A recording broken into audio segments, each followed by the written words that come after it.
And here with us in the studio is #Ops Harapan founder Ng Yin Sin, who just flew in from Kota Baru just a few hours ago to share with us her experience in helping out the flood victims. Thank you for joining us on 7 Edition. Thank you very much for having me here. Right. Now, firstly, we understand that you founded the Ops Harapan to unite Malaysians in providing aid to those ravaged by floods. Now, how did this come about? Well, in fact, I was actually abroad when the flood hit Kelantan suddenly. In some of the kampung folks' word is that in every hour, the water level actually rose by 1 kaki, even it's 1 foot an hour. And that's really scary because people just couldn't run away. And my own house, my own family experienced 9 days of life without power and without water. And this has never ever happened before in the history of Malaysia, even though Kelantan has got floods almost every year during the monsoon. You hail from Kelantan? Yes, I'm from Kelantan, from Pasir Mas. And this is the first time that Pasir Mas has turned into an island, whereby my own family was cut off by all sorts of communication and connectivity. Nobody could go anywhere, and no electricity means no mobile phone, no internet. People found it really difficult to seek for help. Therefore, well, I myself, when I was being cut off from communication with my family for 3 to 4 days, I got really worried. And when I returned to Malaysia on the 28th, I began to understand more about the situation, because during then, power was still out, but then the landline was slowly being restored. So even though telephone conversation was patchy and all that, but I managed to communicate with my family. And looking at all the Facebook postings and on social media that I was following, I could see lorry after lorry, tons after tons of flood relief items being flown into Kelantan, especially because during then Kelantan was still the most worst flood hit state. So therefore, I was thinking, what can I do? And then I went to bed because I was too tired. On the 29th morning, when I woke up first thing in the morning, I thought, how can I just live here very comfortably in KL when my home state was in a total loss state, whereby we were looking at about 100,000 over people staying in relief centers being evacuated. So then I make a few phone calls and I thought, okay, I'm going to do something about it. And during then, as and when almost a week has passed, and then people have been sending in trucks of food and mineral water because water was all contaminated and people couldn't go home. I thought I have to do something really different.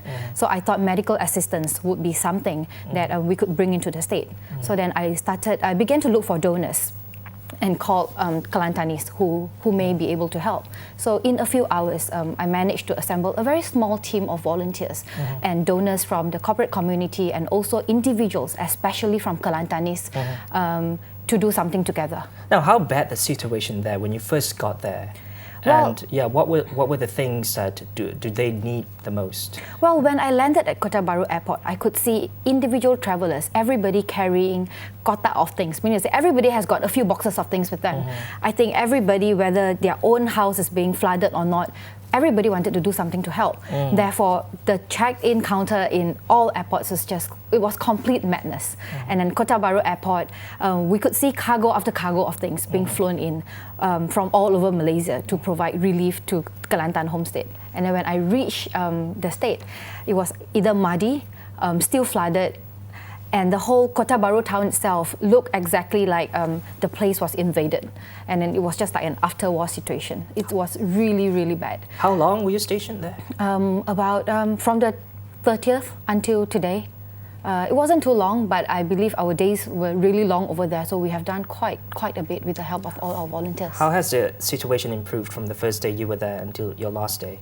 I think power and water especially slowly recovering. I think TNB is doing a rather good job in trying their best to recover all the affected areas.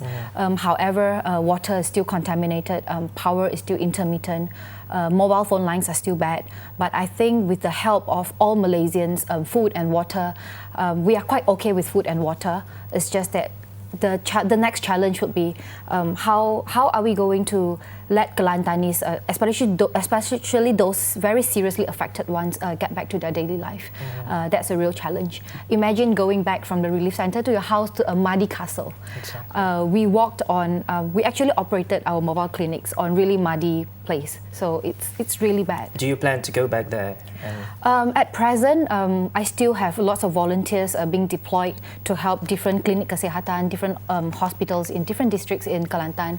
We still have our logistics weeks, the team running, distributing food and water and basic necessities to people.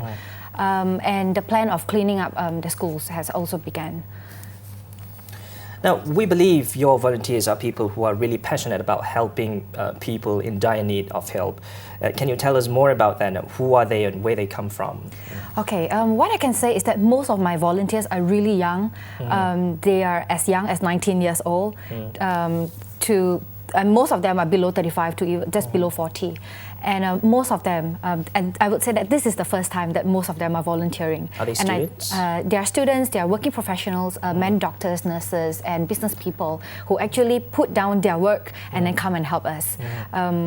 I personally am really moved and touched with the compassion and affection that I see in people. And my friends and people that I don't know from KL actually came, called me up, sent me messages on Facebook and say, how do you want us to help? How do you think I can help? And this is something that I've never seen before. Right. I think perhaps in crisis, we actually unite people. Right. Now, what do you think about Malaysians, the urbanites in particular? What can they learn from this calamity, which at its height displaced over 200,000 people? Yes. Well, you see, if we're assuming that throughout your whole life you have only lived in KL, you have never experienced flood because you live in apartments and condos in KL, exactly. You will never be able to imagine what a flood hit area could look like and how life would be. So I really encourage all Malaysians from all walks of life, no matter who you are, what you have been doing every day, go down to the ground and see for yourself how you can help people. Yes, we do recognize that a single person, you cannot do everything to help everybody, but everybody can do very little. As you know, I always say, I always want to copy what Tesco use as their tagline in the UK. Every little helps. If you only have 20 ringgit or 2,000 or 20,000, it doesn't matter. And even if you only have both hands, you can do something to help. That makes a lot of sense. Now, we would most definitely want to hear more about your precious experience in helping out those flood victims in the East Coast. But unfortunately, that's about the time that we have for now. And thank you very much once again for being with us today. We really appreciate it. Thank you. Right.